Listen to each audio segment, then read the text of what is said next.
رسوله الكريم أما بعد.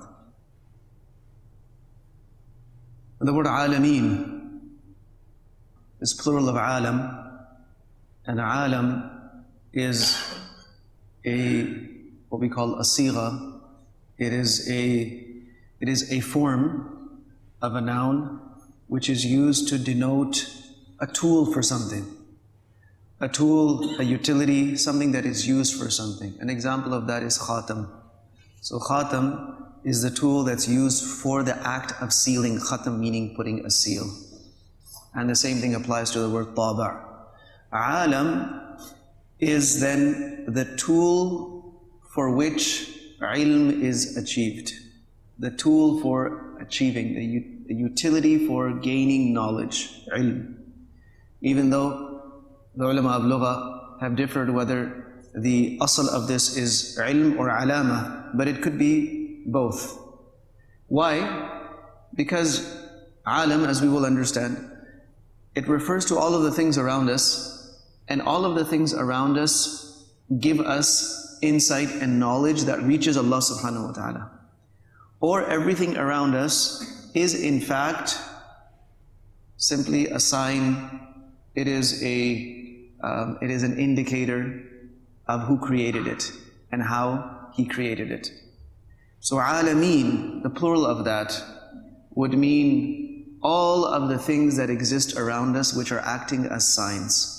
Now, specifically speaking, what does Alameen refer to when we say Alhamdulillahi Rabbil Alameen? This has been translated in different ways, in different languages. So, the first thing to understand is that in the Quran itself, this word is used in different ways. In the Quran itself.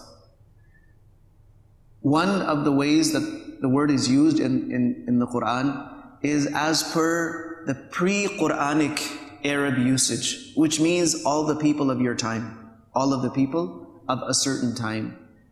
And the Mufassirin quote the shu'ara of Jahiliyyah, تنحي واجلسي مني بعيدا أراح الله منك العالمين. So Alameen in this couplet means the people of the time, all the people that exist at this time. And where the Quran talks about وَإِنِّي فَضَّلْتُكُمْ وَأَنِّي فَضَّلْتُكُمْ عَلَى الْعَالَمِينَ. It's talking to Bani Israel, I have given you superiority over Alameen, over all the people of your time. So this is one meaning of Alameen. However, in the context of Al-Fatiha, this is not the meaning. This is not the meaning. In Al-Fatiha, what is Alameen referring to? There are, generally speaking, 5 positions held by the Mufassirin. One of the positions, or one of the explanations, is that Alameen refers to everything that exists. The sky, the earth, the mountains, the oceans, and everything in between. This is one. The second is, Alameen is referring to only those things which have a life, the living things, those things that have a ruh and that are on this earth. So that would refer to all the human beings, all the animals, and all the jinns would be included in this. So this is the second position.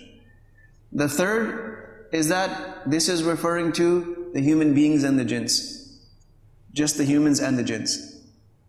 And the next position is that this is referring to the human beings and the jinns and the malaika. That's the fourth one. And the fifth is that this is referring only to malaika. But when we look at the way the Anbiya alayhimus salam introduced Allah subhanahu wa ta'ala and introduced Rabbul Alameen, we find that the first meaning is the most appropriate for Al-Fatiha. Look, the Prophet Musa alayhi salam called Fir'aun to Allah subhanahu wa ta'ala. And Fir'aun for the first time heard this term because it was in direct conflict with what his claim was. His claim was, Ana Rabbukumul A'la. I am your highest Lord, your Lord the Most High. Musa alayhi salam was inviting people towards the one who is the Lord of everything that exists. And when this da'wah reached Fir'aun, he said, tell me, because I am the Lord, the Most High, so who is Rabbul Alameen? If I am a Rabbul A'la, what is Rabbul Alameen? So he said to Musa alayhi salam, وَمَا رَبُّ الْعَالَمِينَ. Tell me about this Lord of yours that you're calling people towards. So, the first thing Musa alayhi salam said is that رَبُّ السَّمَاوَاتِ وَالْأَرْضِ وَمَا بَيْنَهُمَا إِن كُنتُم مُوقِنِينَ. He is the Lord, Rabbul Alameen.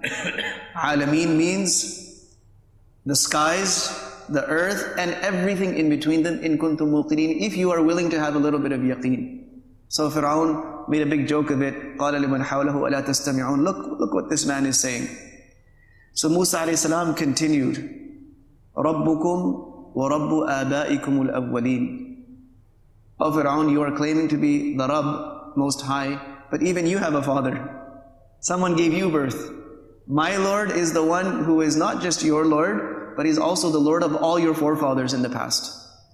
So this is a clear indication that Alameen is not referring to the people of that time, because He is Rabbukum wa Rabbu Abaikum al-Awwaleen. So in Al-Fatiha it cannot be the people of a certain time.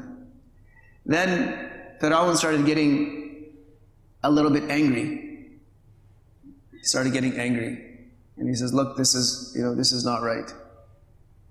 Inna rasulakum alladhi ursila ilaykum la majnoon. This man must be crazy. How dare he say something like this? So then Musa alayhi salam went further and he said, Rabbul mashriqi wal maghribi wa ma baynahuma in kuntum ta'qilun. He is the Lord of the east and the west and everything between the east and the west, if you had a little bit of sense. So Rabbil Alameen, the correct position is that He is the Lord of all that exists. And alam here would then refer to every type of makhluk. Every type of makhluk that exists, every type of creation that exists would be alam, and its plural would be alami.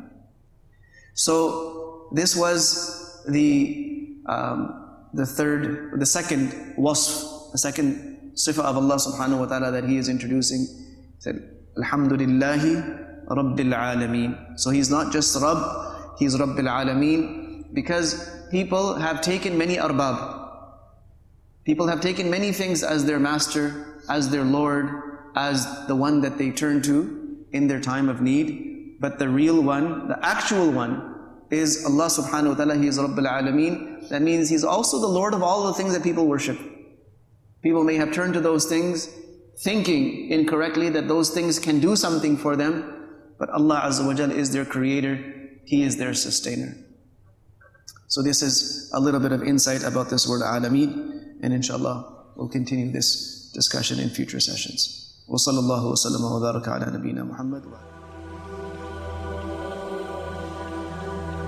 فتهدي الضياء